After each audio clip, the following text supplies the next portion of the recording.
être vraiment utile dans cette bataille contre les hyperconscients, amalécites, pédophiles, sataniques, j'en passe et des meilleurs.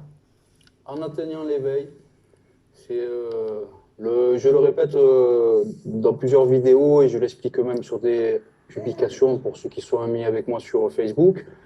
Je préconise que l'éveil, moi. Alors, tiens, je fais une parenthèse. Je m'amuse des fois à prendre des affiches de films et récemment, pour faire de la pub pour la chaîne Société Supraconsciente. Et récemment, j'ai pris des affiches de Star Wars et où il y avait marqué Join the Rebellion. Mais c'est un film. Je n'appelle pas les gens à se rebeller. Je suis pas comme ça. Join the Rebellion, c'est moi j'invite les gens justement à activer leur quatrième creuset, à atteindre l'éveil. Alors les plus pugnaces atteindront Touria, l'éveil partiel à 6 Hz. Et parmi ces gens pugnaces, certains atteindront le samadhi à 1 Hz, l'anstase mystique.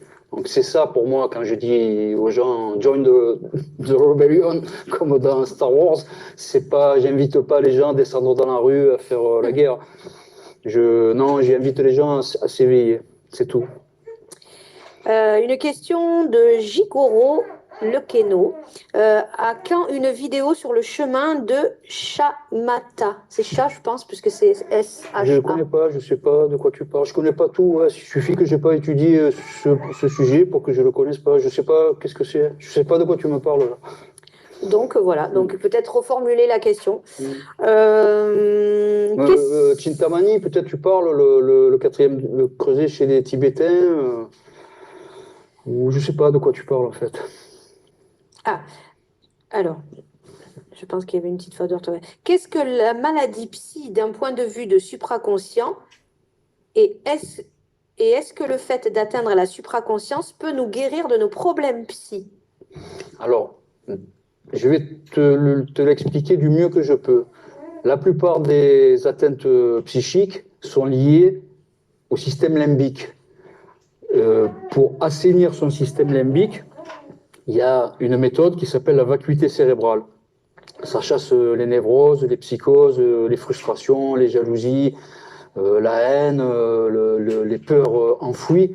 Donc, si tu me demandes si tu as ce type d'atteinte, si tu me dis j'ai des névroses, j'ai des psychoses, oui, ça te fera du bien. Mais si c'est vraiment une maladie psychique neurologique, plutôt par exemple l'autisme Asperger ou la schizophrénie ou d'autres maladies, je sais pas, je peux pas te dire parce que je suis pas un psychiatre, je suis pas spécialisé, je peux pas te dire, je sais pas. Je pense que ça doit faire plus de bien que de mal, quand même, d'atteindre la supraconscience et de méditer profondément. Ça doit faire quand même plus de bien que de mal. Ce qu'il y a aussi, c'est que certaines atteintes psychiques bloquent l'accès aux états modifiés de conscience. Un gars qui est très atteint par la schizophrénie, tu comprends bien que tu ne pourras pas l'asseoir sur un tapis de méditation et lui faire atteindre la supraconscience ou l'anstase mystique parce qu'il sera trop agité. Donc c'est un peu le serpent qui se mord la queue. C'est la plupart du temps, de mon point de vue moi taoïste, la plupart du temps, les atteintes psychiques sont liées au kuei, c'est-à-dire cette cristallisation psychique, ces cristallisations qui entrent en fermentation dans la psyché au niveau du système limbique et parfois du système reptilien. Une question de Nicolas. Peux-tu nous en dire plus sur les flammes jumelles, un rapport avec notre dyade? Oui, c'est ça, les flammes jumelles, c'est synonyme des dyades taoïstes, c'est pareil. On a tous, pas une, hein, on peut avoir plusieurs dyades, c'est des affinités par famille merkabique. Il y a 72 modèles différents de Tianlong dans l'univers, de véhicules célestes, de Merkaba différentes, il y a 72 modèles différents.